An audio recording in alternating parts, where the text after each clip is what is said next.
things that our body needs to survive is food.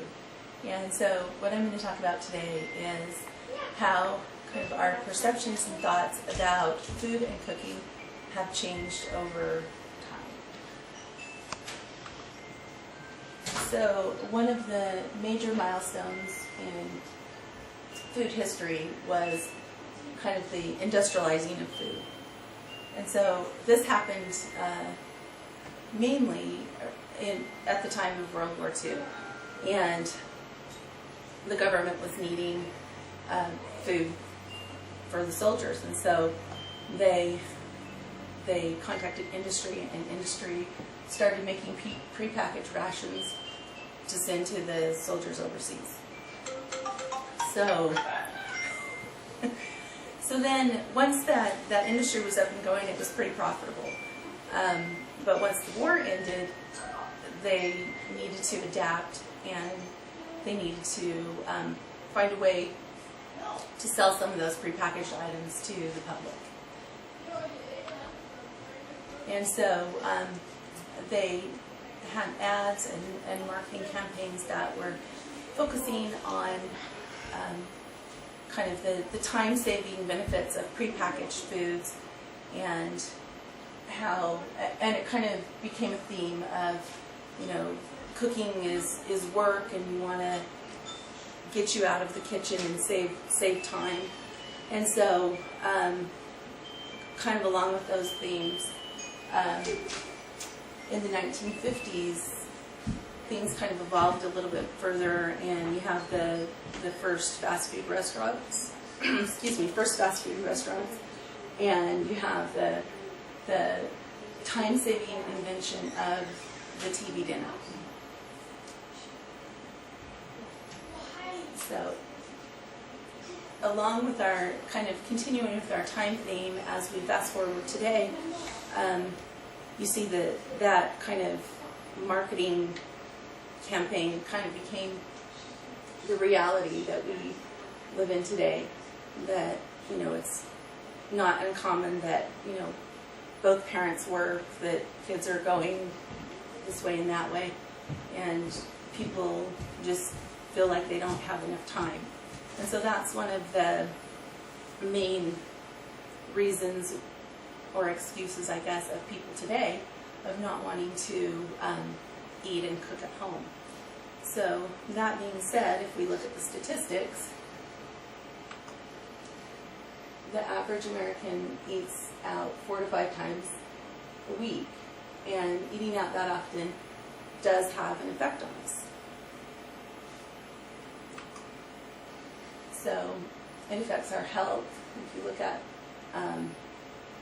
the obesity rates in America, they're pretty high, and obesity is a risk factor for other diseases. So it also affects our budget. It takes up some of the money that we would normally have to spend during the month. So in looking at the statistics again, it says that eating out 4 to 5 times a month, and that's eating out fast food and including, you know, dining, that people spend about $200 a month on that, and that's a pretty good chunk of change. Another way that it affects us is in our family relationships. So studies tell us that, or have shown that, if we have a family meal at least 4 times a week, that increases it lessens the risk of obesity, drug use, eating disorders, and it increases the likelihood that your child will graduate from high school. So those are all pretty good things, just from 4 times a week. So anyway, I'm a pretty big proponent of eating and cooking at home, and so what I would like you to know today is that it is possible to prepare your meals at home and to cook and to eat at home and still do it in a timely manner. It doesn't have to take all day.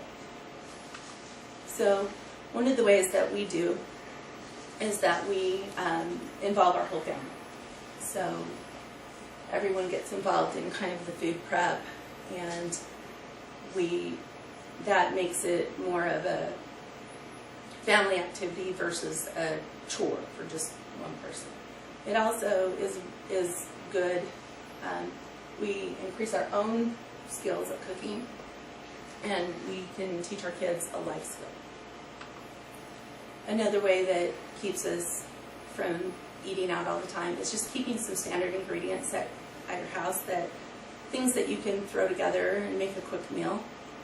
And that kind of comes into play when maybe it's the end of the day, things are crazy, you've got 4 people going different ways, and when you would normally, think, oh, I'm going to hit the drive-through, you can maybe take a minute, think about it, and think, oh, I have those ingredients at home that I could just throw something together really fast. That would be a bit healthier, and it's not going to take me that much time. So the last way that I really save time cooking is that I use a pressure cooker.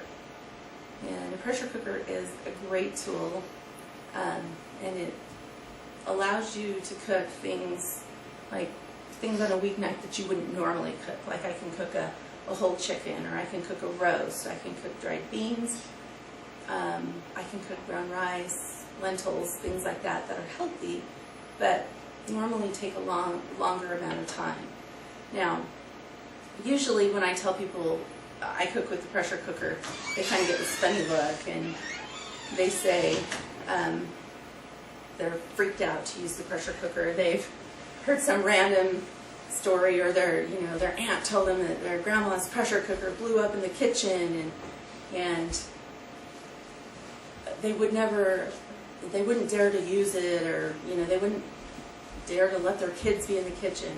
And I've been using the pressure cooker for a long time, and so I can tell you it's safe. I haven't ever had any of those things happen.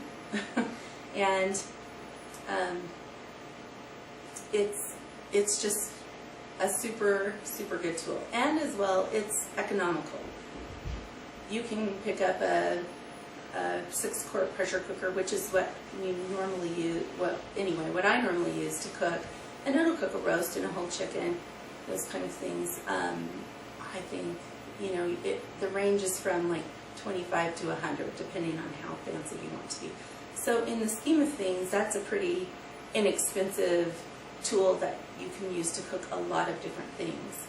I can cook a whole chicken if it's thawed in about 30 minutes. If it's not all the way thawed, it takes about 45 minutes.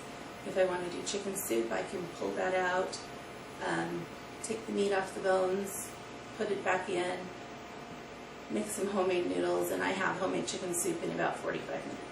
So it's a huge way to save time. So now that I have given you the 3 kind of hints or helps on how you can save time